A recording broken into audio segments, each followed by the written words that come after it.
Good morning, guys. Welcome back to the channel. Today is actually a very, I would say, exciting day because I get to use a new tool that has been added to the arsenal of, well, random tools and shit. I know it's a mess. I'll fix it eventually. But today we get to use a steering wheel puller kit and locking plate remover kit. One problem that has plagued me with this truck is the fact that the tilt steering, it works, but if you've ever seen one of these taken apart, there's a big ball socket mechanism thing, and a few of the bolts, which are E8 bolts, external 8 bolts, which I had to buy a single $6 socket for that.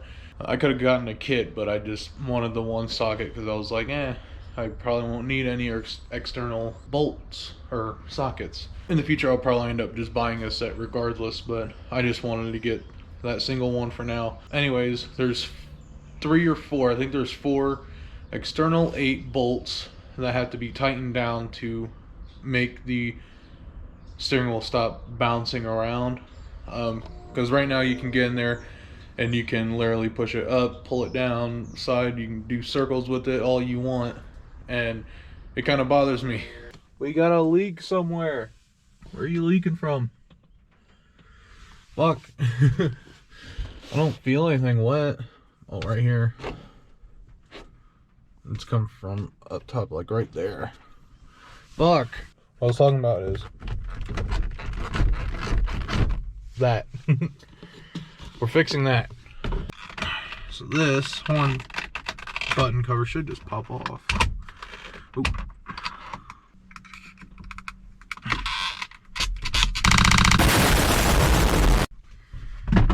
Yep, there goes that. Right here is a little wire connects to that, and that's your horn. Whenever this touches the part of the steering column, those two didn't want to come off, so now I gotta break those off. There are screws on the fucking back. I hate myself.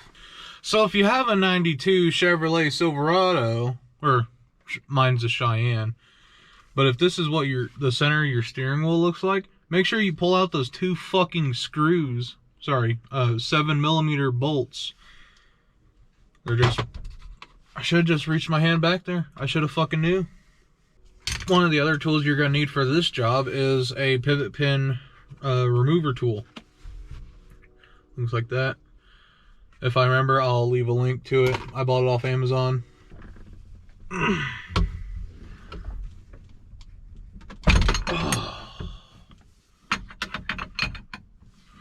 Okay. That was so close to stripping that off. Now, I'm going to take this all the way off so I can show you, because I don't want to have to move the camera and adjust it 5 million times. So if you have a spanner or an adjustable wrench, it will work. Very sketchily though. I don't know how well yet you guys can see that, but there's definitely a crushed down spot where it started to slip off. So that's sketchy. So it's a size 21. There you go. I guess a bigger set of sockets is on my list. And I actually do need to buy those before I do the tie rods and whatnot. Because now I know for a fact I don't have a fucking 20. Man, coarse thread items, or not coarse thread, fine thread items take so long.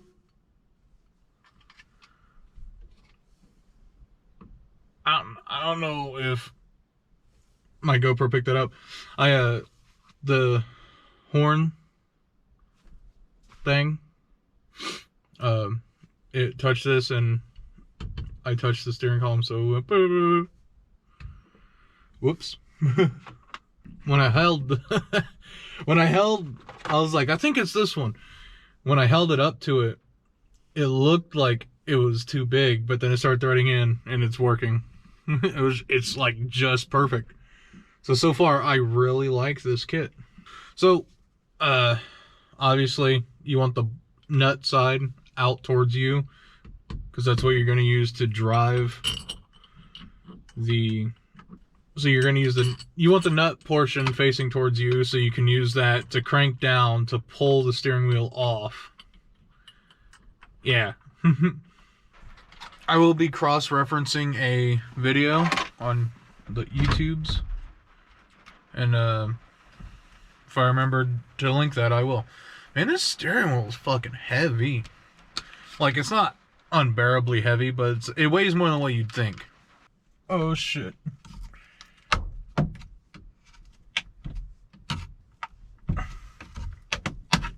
Oh, okay. Yep, there we go. Very dusty dust cover. Man, I should definitely just put a vice grip on here and just drive like that. It'd be pretty funny. Hey, guys.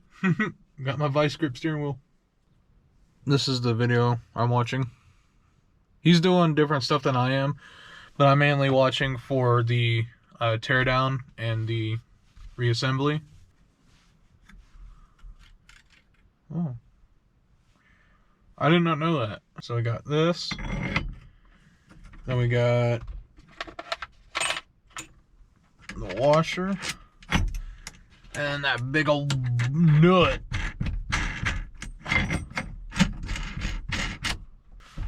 Alright, so now we're going to take our 22 millimeter and tighten it down to where we can get that ring out.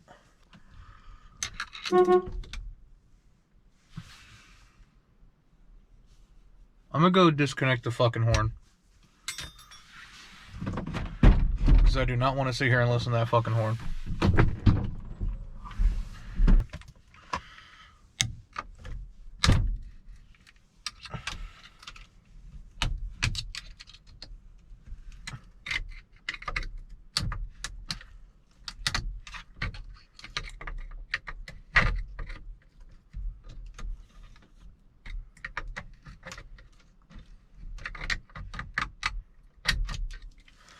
None of my videos are tutorials. My videos are more of just my experiences with it and sharing of where I got my knowledge from. So, massive shout out to Suburban Ranch from a video he made a year ago. Turn signal switch, horn, and gear spring replacement on a 88 to 94 OBS Chevy 1500, which I'll let you guys see it again. You know, right now I need to take that out and take it off of the selector, which even if you take that off, it'll allow you to get to that screw, and that screw, which mine are all covered in gunk. My neighbor's going back inside because he sees I'm talking to a camera. Get fucked, nerd. So right here, just take it out. I'm just gonna set that in the magnetic parts bin. So let's see. Turn the screen back on. Hey, turn on, bitch. Turn on, bitch. Okay, yeah. So right there, right above my finger, you can hardly see it.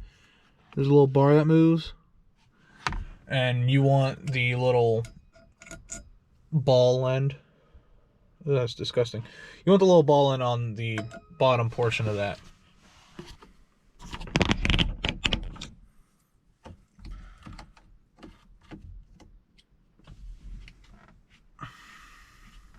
Ah.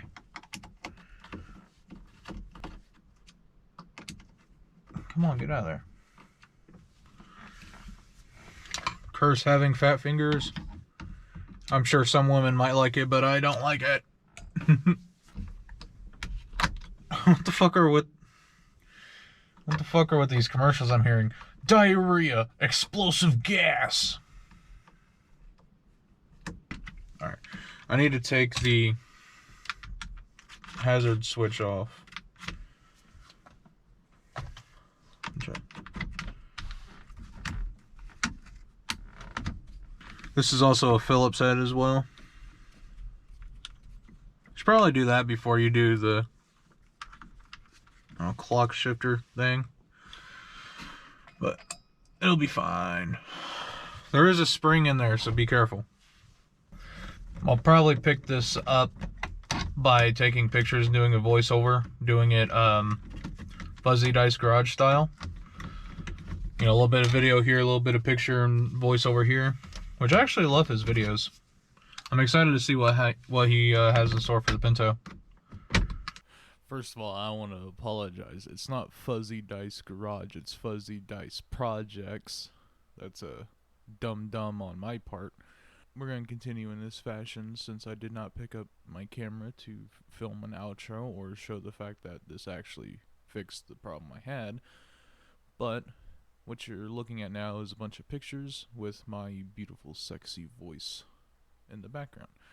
So, as you can see, I pulled out the turn signal selector mechanism, and what actually helped me get the clearance I needed was I went underneath the dash, underneath the knee panel, and disconnected the end of the harness to where it connects to like the rest of the vehicle. I went ahead and disconnected that and moved it towards the steering column to give me a little more ability to pull it out enough to get everything out of the way and continue finishing the job. And after I did this, I took a look over to my left and noticed that, well, there's a storm coming in. Not that big of a storm, it was just some mildly heavy rain. And I was kind of determined to get this job done fairly quickly, considering that I did have that leak in the windshield. But, you know, things don't always go as planned. So once you have that turn signal mechanism pulled forward enough, you can take that whole bezel right there in my hand and slide that forward as well. What helps hang it down is if you position the turn signal mechanism in its proper place and let the wires just hold it together. It's not that heavy, and it is perfectly fine to do that, although if you're a little worried about that, you can put something like a board across your legs if you wanted to rest that on. But otherwise, your knee's going to be hitting that a lot.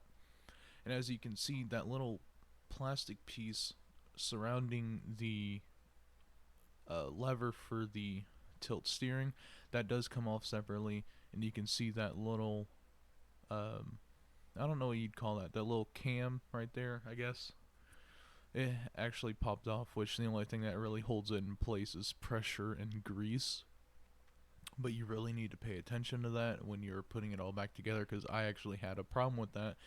And what that little gear does is when you pull forward on your turn signal to turn on your brights, you're pushing on that, and it pushes on a little lever that actually turns your brights on. So you really want to pay attention to that if you actually want to keep that feature. So to take that little plastic piece off along with your tilt steering handle, you have to take it off all at the same time, is you just unscrew it. And as you can see in this picture, I had already dropped the cam gear, and you can see that little lever that it pushes on, and when that's pushed forward, it turns on your brights. But regardless, to take this off, all you do is just unscrew it, and mine was on there pretty tight. I took a pair of channel locks and grabbed onto the handle. It chewed it up not too badly. If it really bothers me in the future, I can always sand it down. It's just plastic, it doesn't matter to me. But regardless, you just unscrew that, and it comes right off, and you can see that little nub there that little cam piece rides on to actuate that little lever for your brights. And next we'll be taking off that little spring right there. And to take that spring off, you have to loosen this 1/4 inch bolt, and you don't have to take it off all the way. All you gotta do is loosen it enough with this little baby wrench right here, just so you can grab a pair of pliers, pull down on that spring, and pull it to the side.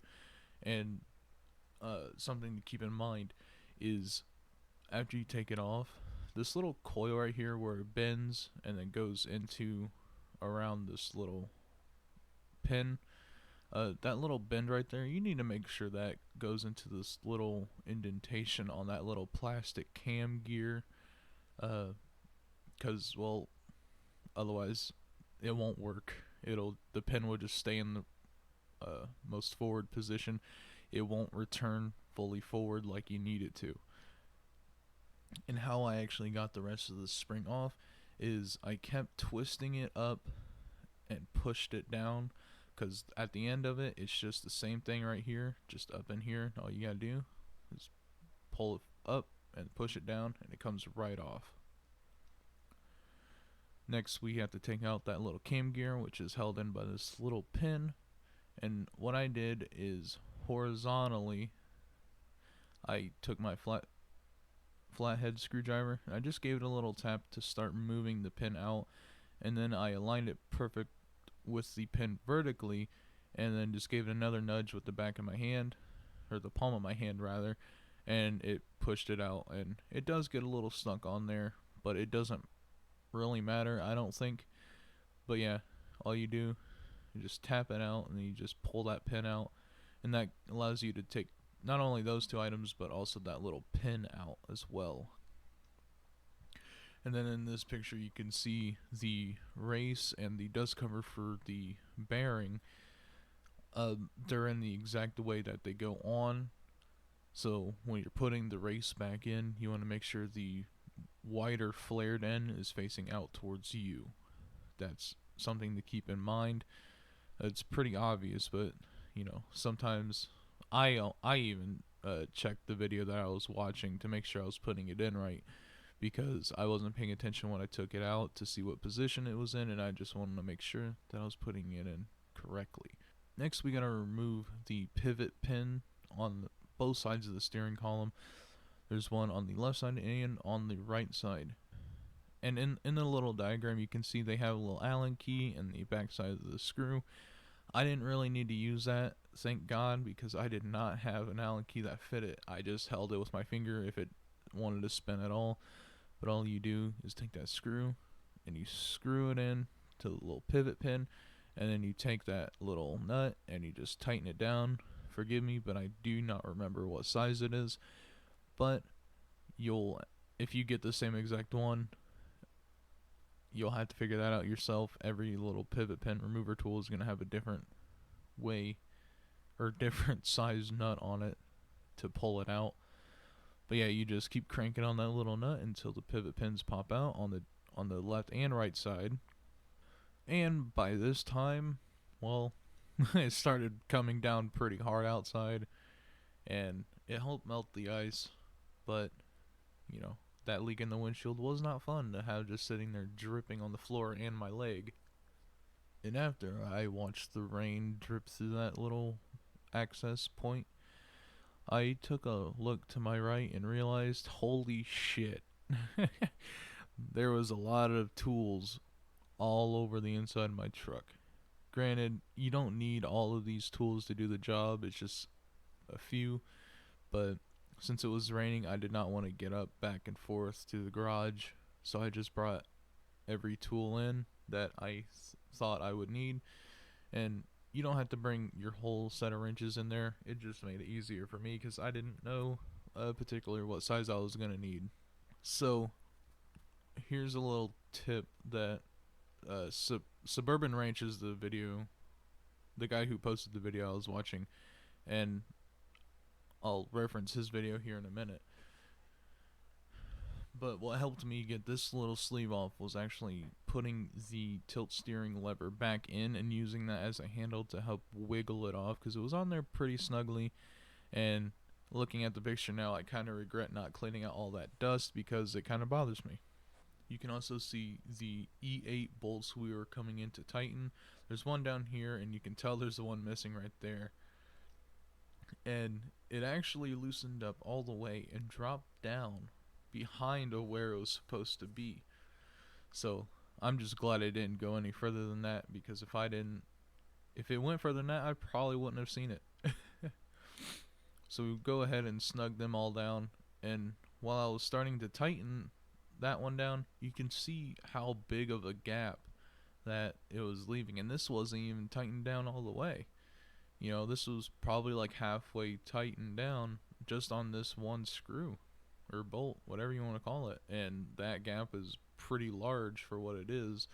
And I figured it was pretty loose considering the fact that the one bolt was already all the way out. So it just amazes me that the rest were still in there enough to make it work. We snugged down all those bolts I don't know if there's a torque spec for them. I just went until, it felt good in my opinion, which was fairly tight because I did not want to have to do this again. So now we're over on a YouTube tab on Chrome, and that I want to reference Suburban Ranch's video that I was following along through this process because it was a little confusing, but thankfully to his video it helped me out. You can see that little cam gear right there.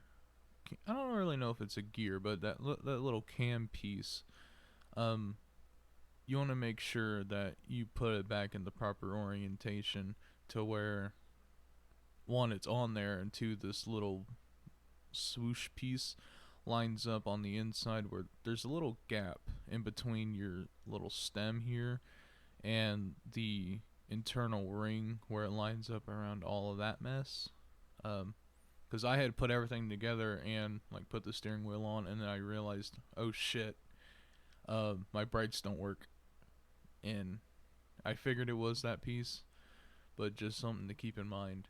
It was a little painful for me, but what helped me was having a little ice pick or maybe a small screwdriver would also work, just to bring over the top and make sure it stays in that place. That's also something to just keep in mind as well. And I'm actually going to jump over here to another Chrome tab I had open to a picture of one of the pivot pins.